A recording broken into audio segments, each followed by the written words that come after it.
During the chaos of World War I, soldiers didn't have the luxury of outdoor stores or titanium stoves.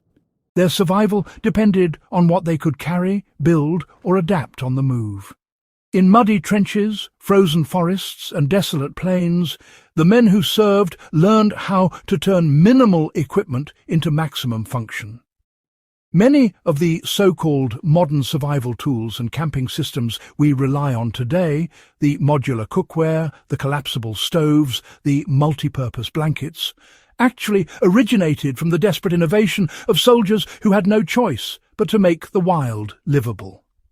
This is, the forgotten story of how the first true survival kits were born, and why World War I's camp gear still outperforms much of today's tech when the conditions turn brutal.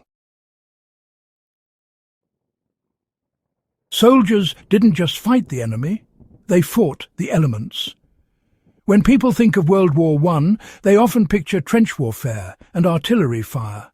But honestly, few realize that much of the war's innovation came from trying to survive between battles. Troops slept in flooded holes, huddled against cold winds, and cooked with whatever fuel they could find. Modern camping culture, the concept of portable living, owes more to these soldiers than most realize. The standard British Tommy's cooker, for example, was a small, collapsible, solid-fuel stove made of thin tin plate. It could boil water or heat rations in minutes, even under enemy fire. This simple device became the backbone of personal field cooking for soldiers from multiple armies. Decades later, backpacking companies would reinvent it as the Esbit stove, but the design, remained nearly identical. American troops had their own solution, the meat can mess kit, a foldable aluminum pan with a detachable handle that doubled as a plate and frying pan. Compact, durable and easy to clean, it remains the basis for most modern camping cookware. What started as necessity in the trenches evolved into the template for every minimalist cook set found in today's survival packs. Even their utensils were multifunctional. Soldiers carried combination knife, fork, spoons, known as sporks in modern times. This wasn't convenience. It was survival through efficiency.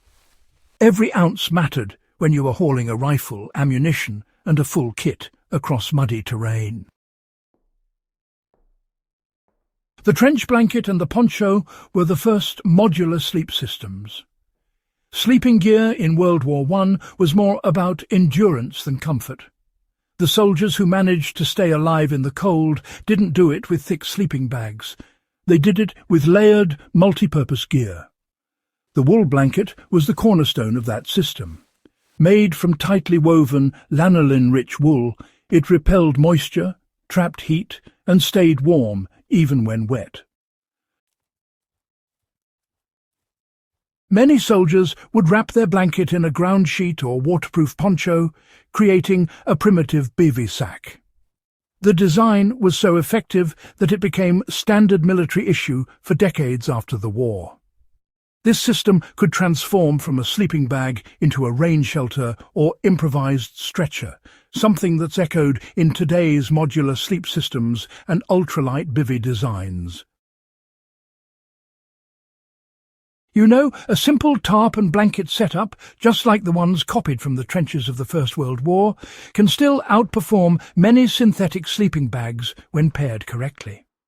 For survivalists today, layering natural materials like wool and waxed canvas can maintain warmth even in damp environments, really proving the timeless wisdom behind this old-world approach.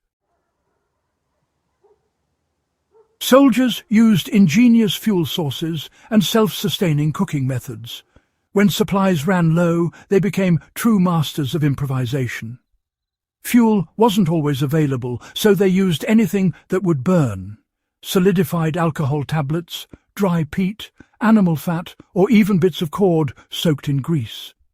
Some troops even built what they called trench stoves out of empty tin cans, packing them with coals and punching holes for airflow. This concept, honestly, has direct survival application today. The hobo stove, which is popular among bushcrafters and off-grid campers, is almost identical to the old trench stove design. Using just 2 tin cans and a knife, you can recreate the same device in only a few minutes. A lightweight, efficient burner that works with any solid fuel.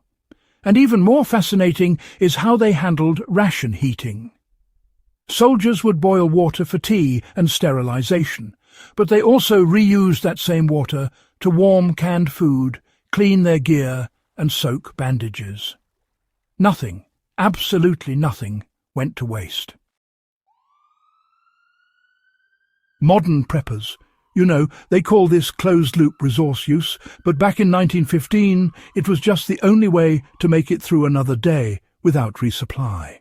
For anyone living off-grid or, well, camping remotely, this World War I principle is gold. Maximize every single calorie of fuel. Use one flame for multiple purposes. Heat, cook, and sterilize in sequence, rather than, isolation.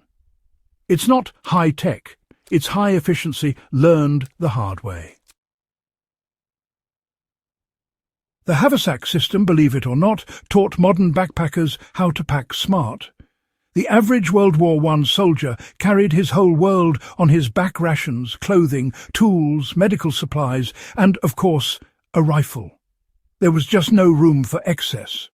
That's why the haversack system became a defining feature of military mobility. The haversack was small but, well, meticulously organized. Food in one pocket, utensils in another, and shelter materials lashed externally. This kind of compartmentalization set the standard for modern backpack design. WWI camp gear proves that survival is about adaptability, not abundance. Perhaps the most profound lesson from WWI's forgotten camp gear is that survival doesn't depend on how much you carry, but how well you use what you have. Those soldiers turned basic metal, cloth and fuel into systems of endurance. Every piece of equipment served more than one purpose, and every gram earned its place. If you stripped away the logos and modern coatings, much of today's high-end camping gear would look strikingly similar to what those soldiers used in the field. The folding mess kits, the collapsible stoves, the layered sleep systems, all of it traces back to the trenches of 1914 to 1918. What we call modern survival gear was, in truth, forged by men who had no choice but to master it. For anyone serious about preparedness or minimalist camping, the takeaway is clear. Go back to the basics.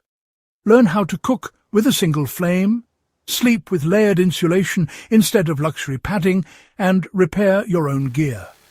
When you do, you're not just practicing survival. You're carrying forward a legacy of resourcefulness that defined an entire generation. The soldiers of World War I didn't just endure the elements. They taught us how to live in them. Their tools were simple, but their ingenuity was unmatched.